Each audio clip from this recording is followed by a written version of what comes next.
Credo Voices, the podcast where we bring you inspiring stories of ordinary people doing extraordinary things. I'm your host, Awele Okibo, the CEO of Credo Advisory. According to the 2023 Global Trends Report of the United Nations Refugee Agency, over 110 million people are forcefully displaced and humanitarian needs are rapidly increasing. We don't have a single life in my house in the village. Everybody has been displaced. In a world facing urgent humanitarian challenges, storytelling has become a powerful tool for raising awareness and inspiring change.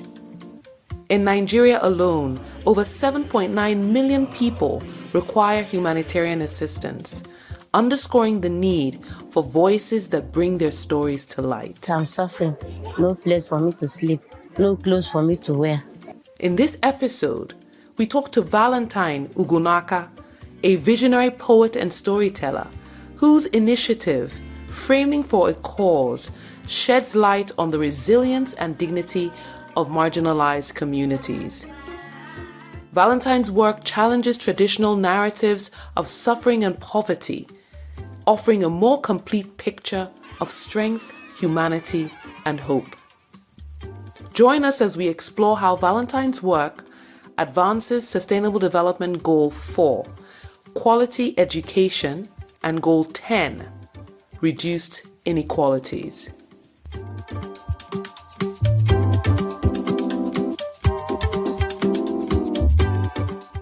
Today, I have one of Nigeria's celebrated poets and storytellers, Valentine Ogunaka, also known as O.V. Onyeka or Brain Box.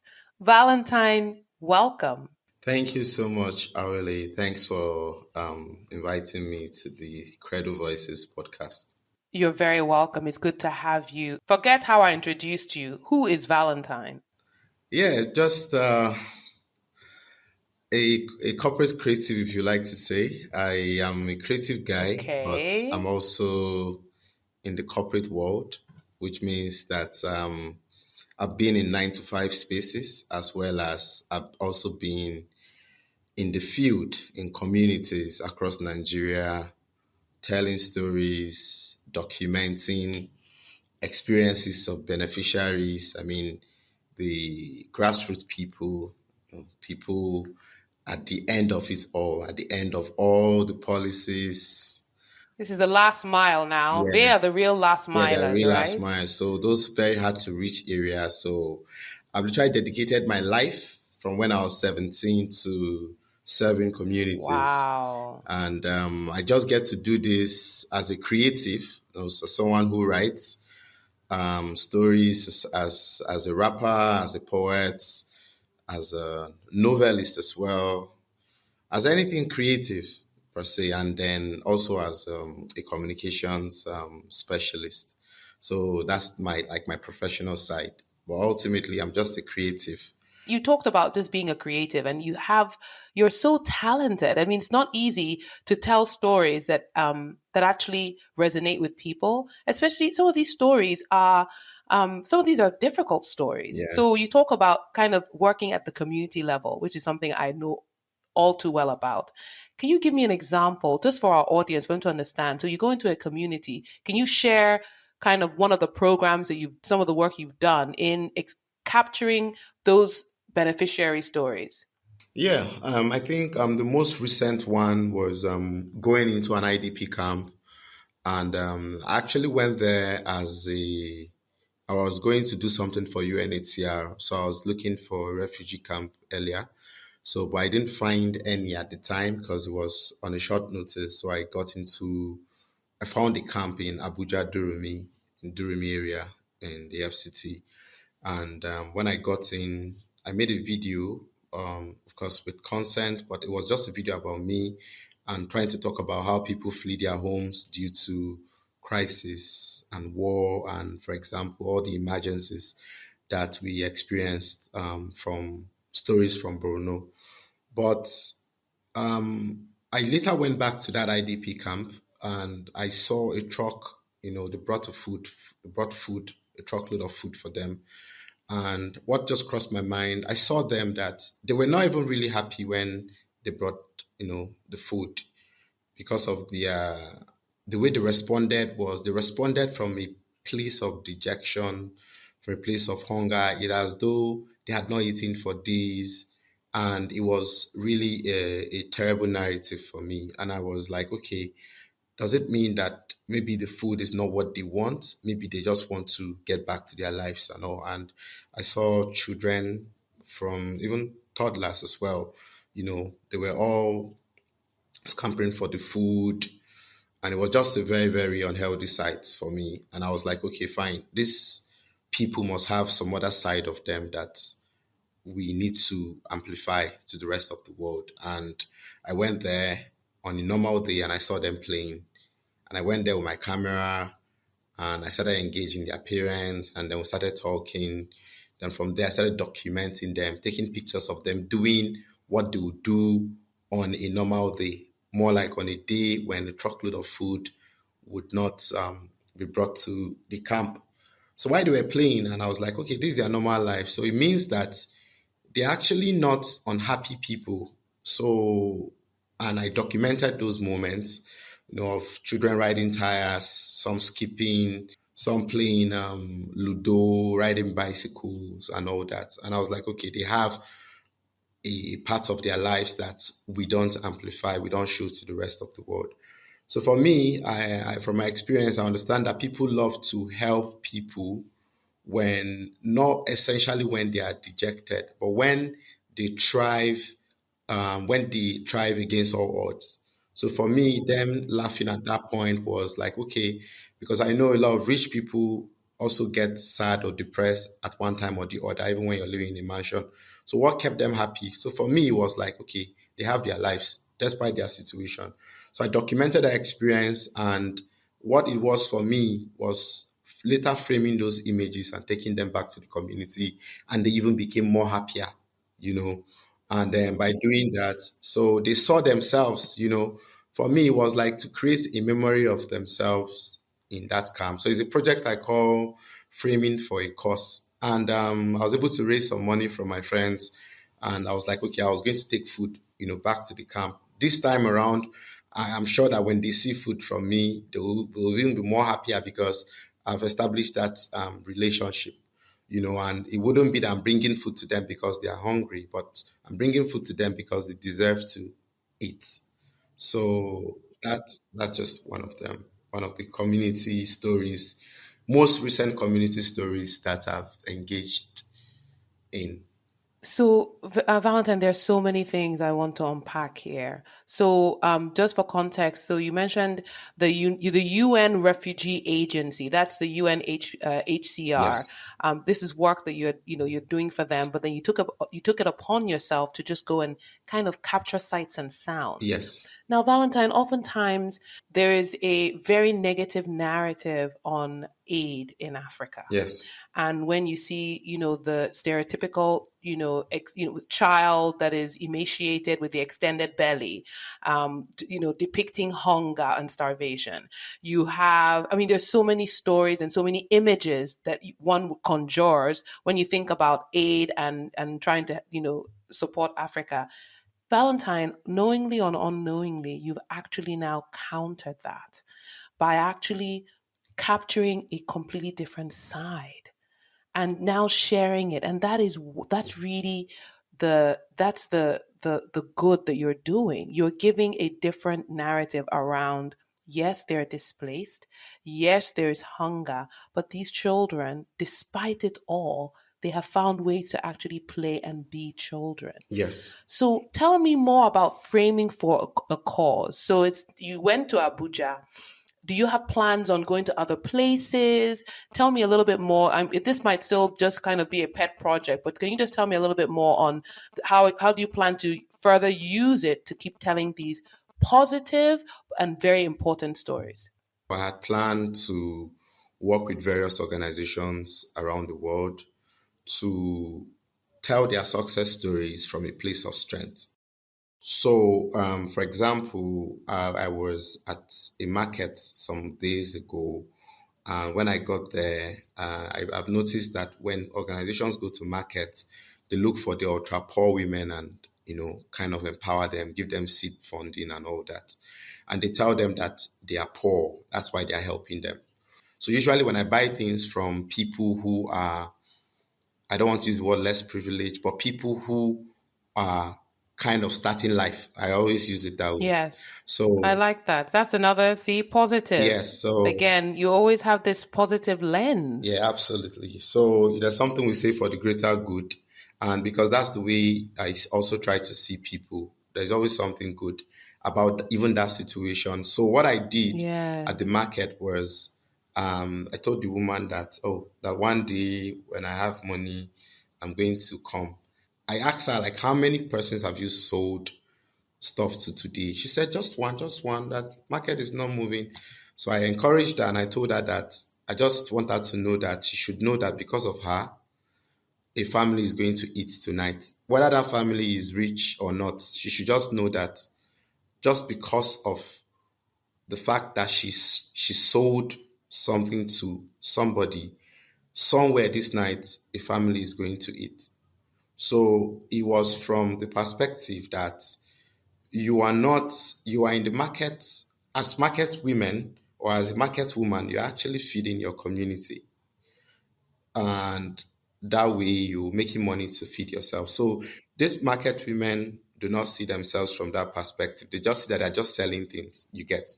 Yes, So it's the transactional. It's transactional, purely just buying and exactly. selling. At the end of the day, it's all about them seeing that they're actually contributing to the community. That way, when you give them money, because the truth is that everybody at the end of the day wants to contribute to the community. So when they have that perspective that when you give them a seed grant, they are able to use that to establish their business because that way they can feed 5,000. It's almost like actually propping their ego, or encouraging them like this business you're doing. Yes, you're making money, but the real you are a hero in this community. Right. So Wow. that's just somehow I try to, it's more like counterintuitive. Yes, and this is a storytelling. So Yes. and the framing Yes. also is that she sees her role purely as a transactional role. I Yes. am selling something and I get something in return. And that way it's not sustainable. When you give them money, it's not sustainable because they wouldn't even keep the business alive. That's the truth. So Wow. the truth is that Wow. for how I also use the Abraham Maslow's Hierarchy of hierarchy of needs needs. to understand these things. The truth Yes. is, I know, for example, a lot of big men, for example, in those days Mm-hmm. when I usually want to do an event, I used to tell my friends that the only reason big men like very popular rich people want to attend events is because they've gotten to the point of their career where they have everything, but now they're looking for quote unquote relevance. They want to give back. So Mm-hmm. everybody wants to give back. So the reason a market woman is seeing that, in fact, they see that they can't actually give back.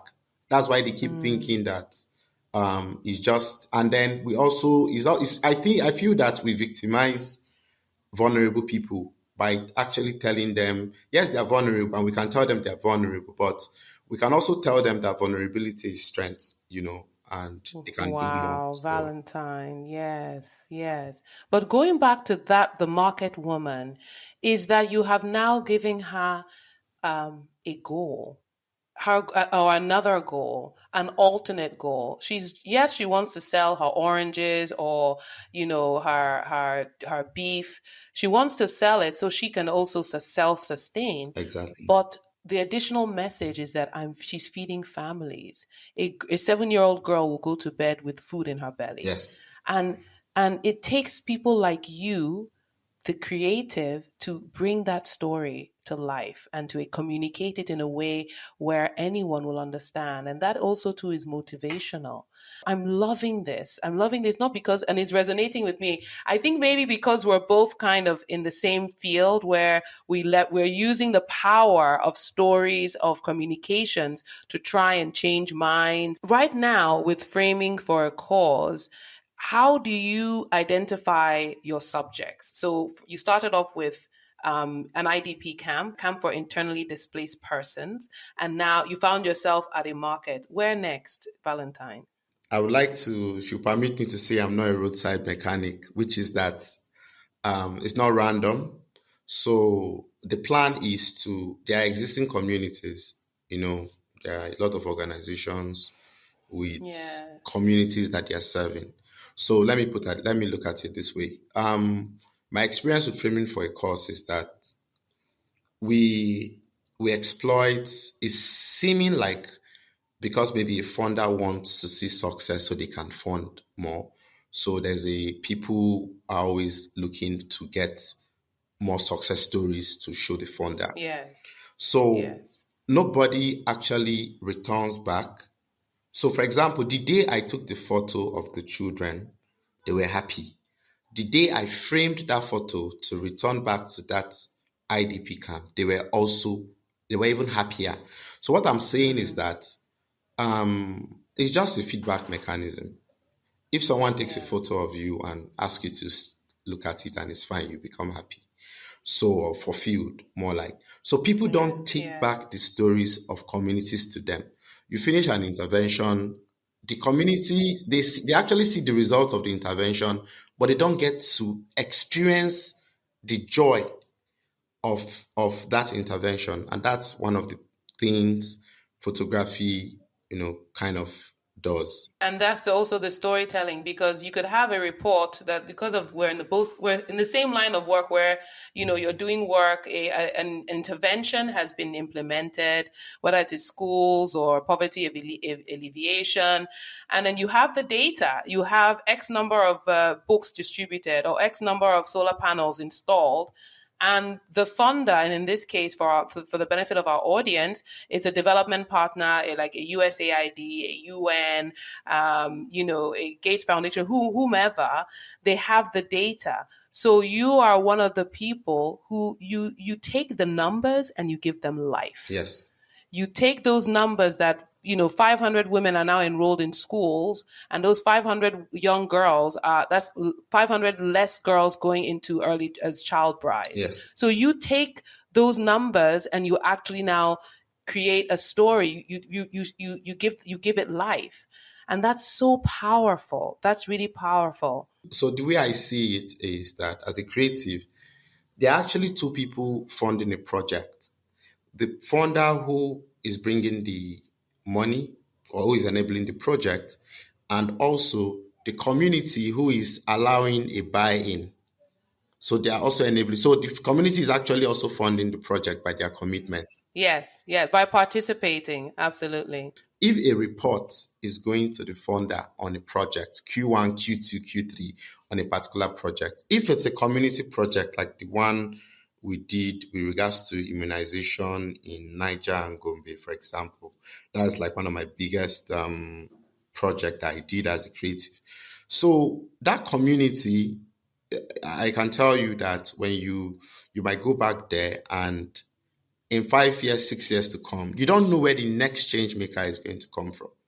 So somehow that community should also have a piece of their own report, not exactly in the format of the funder, but it might be a very big frame. You know how youth corpers do their project where they build like maybe a small monument, just to build something that is going to tell the story of that community to the community members.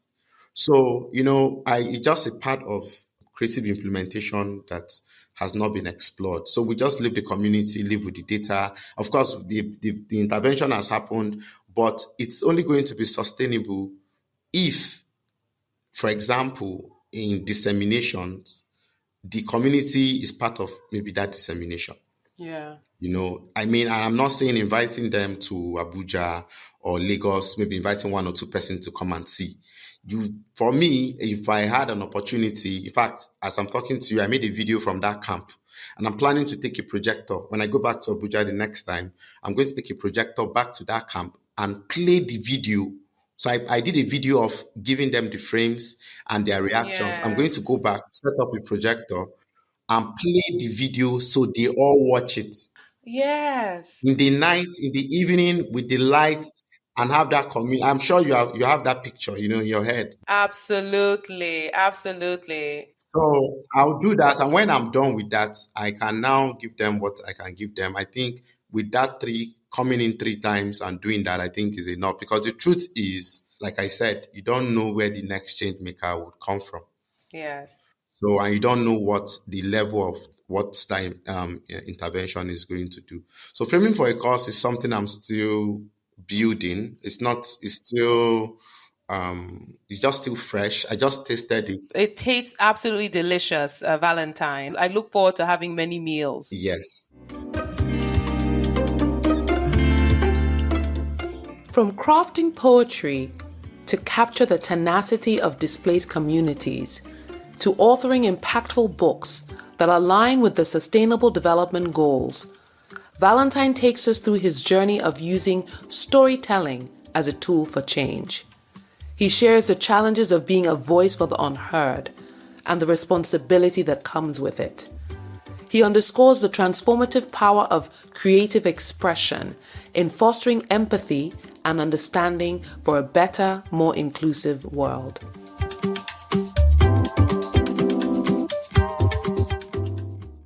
Let's switch gears now.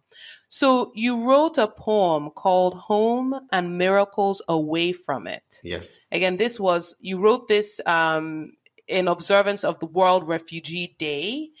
Can you tell me what inspired the poem, and just give me the story behind this poem and what it led to? So that poem was actually a UNHCR poem. So I usually UNHCR they reach out to me like once every year or so. I think for the past 3-4 years. So I get to write more like commemorate World Refugees Day. So for this year, they talked about hope away from home. I think if I'm correct. So, and hope away from home is that, when refugees leave their communities, which may have been infested by needless emergencies, like the war and all that, they go to another community and they have to like start all over. So, but, there were stories from communities in Cross River, especially Ogoja, of maybe a lecturer who was in Cameroon.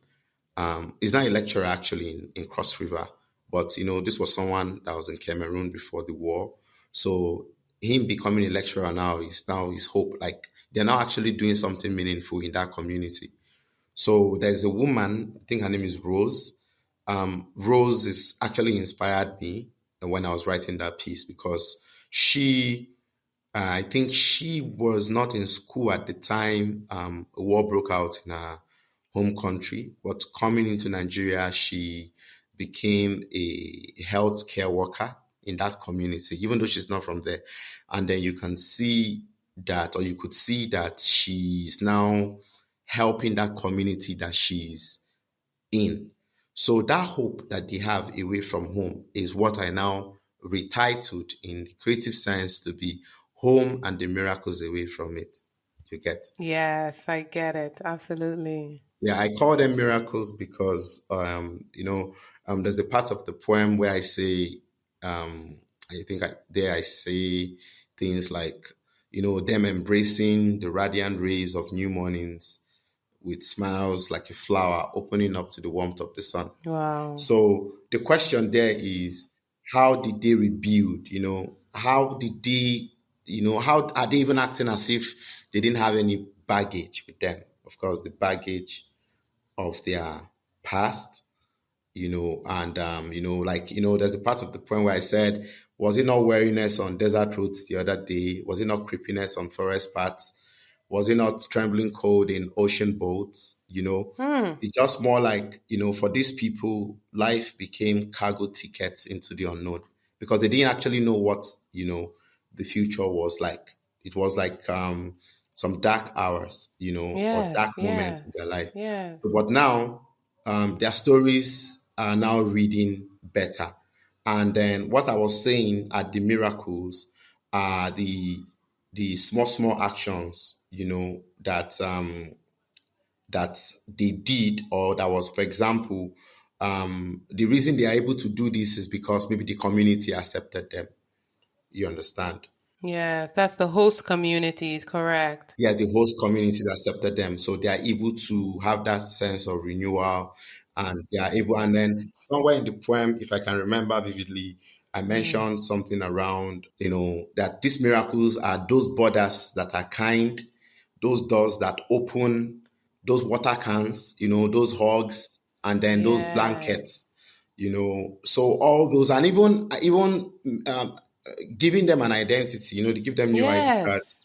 as well. So those are the enabling miracles, or the miracles that enable their integration, and that enabled hope, for them. Valentine, you might not be aware of what you're doing, but I mean, everyone, as soon as you listen to the news, there's so many unfortunate outcomes that have led to refugees I mean, what's happening in the Middle East, in Sudan. I mean, there's so many, right? And as you said, these are needless emergencies. Now, when you watch it and you listen and you read about, the numbers of refugees, people that are displaced, the people that are fleeing, their numbers. And Valentine, you are now putting faces and emotions and stories and sounds to that, to their existence. That is empowering. That is really empowering. So I have to commend you on that. And it's not refugees is not it's a far cry from writing about much sexier topics, but this is at the heart of the people who are the most vulnerable, people that have had to flee their everything that they know and love. Everyone is a potential refugee. Very true. As long as the world people do not put their acts together, then everybody is a potential refugee. So it's just to continue to welcome them and enable them to contribute to our communities. So that is what just the poem was about, just amplifying those stories. Yes, Yeah. thank you for sharing that. Thank you. Very quickly, how did you come by the name Brain Box? I think it was in university, an army major gave me that name. So I used to go to his house. He had two daughters and his son. So I go Uh-huh. there. I used to teach them computer because I actually studied physics at some point in my life, and I actually even taught How physics. does someone who studied physics be a creative, Valentine? Well, I actually was teaching physics in secondary school. I was using storytelling to teach physics. So it didn't Wow. happen to me, but when I was teaching, I was preparing them for WAEC at some point, some students.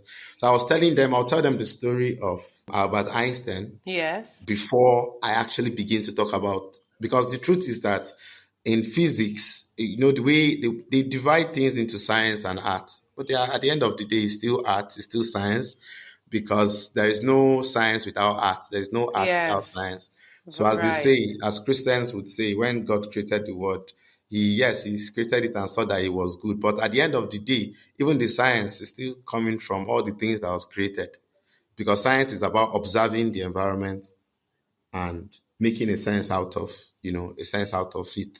So I Yes. was teaching them physics, and it got a lot of people. I can tell you authoritatively that students in the art class were running to the science class to study just for the physics, my physics class, because I was always telling stories. So this is quite remarkable. And this is how we must segue to what you're doing around children and students and education, Yes. right? So you are part of the Excellence Community Education Welfare Scheme. Can you tell me about it and how you're using storytelling in this realm? Oh well, it's my daily job. Mm-hmm.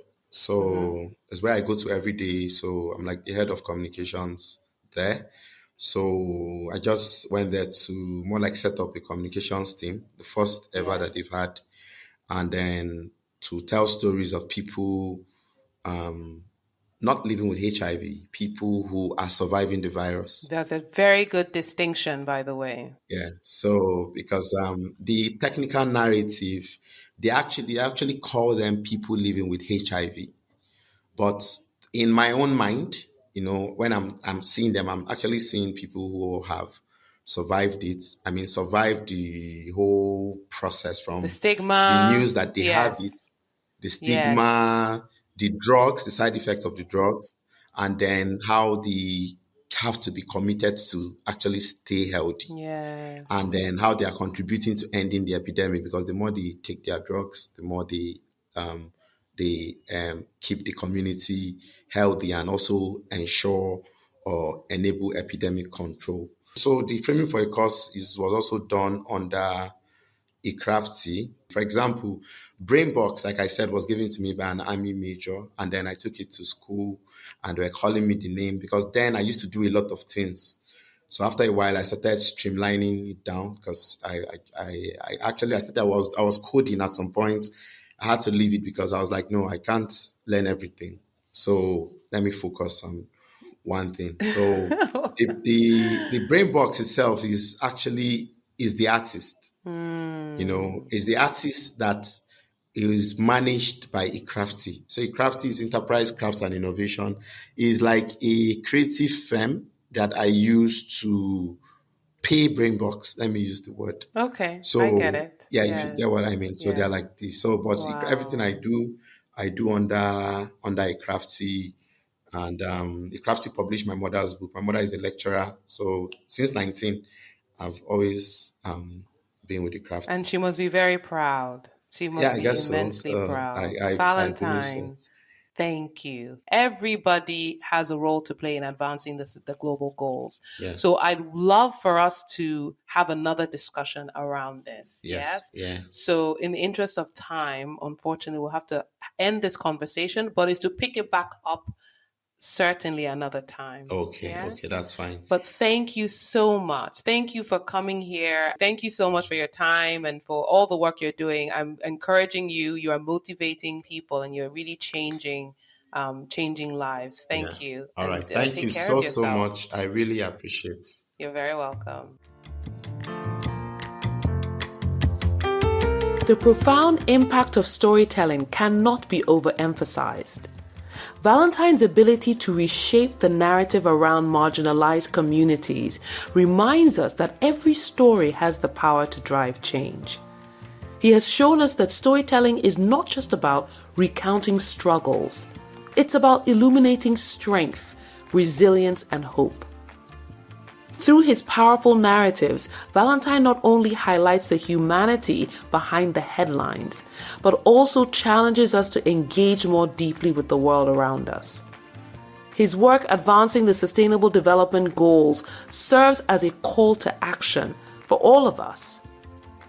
Imagine a world where stories of struggle and triumphs are celebrated, becoming catalysts for global progress.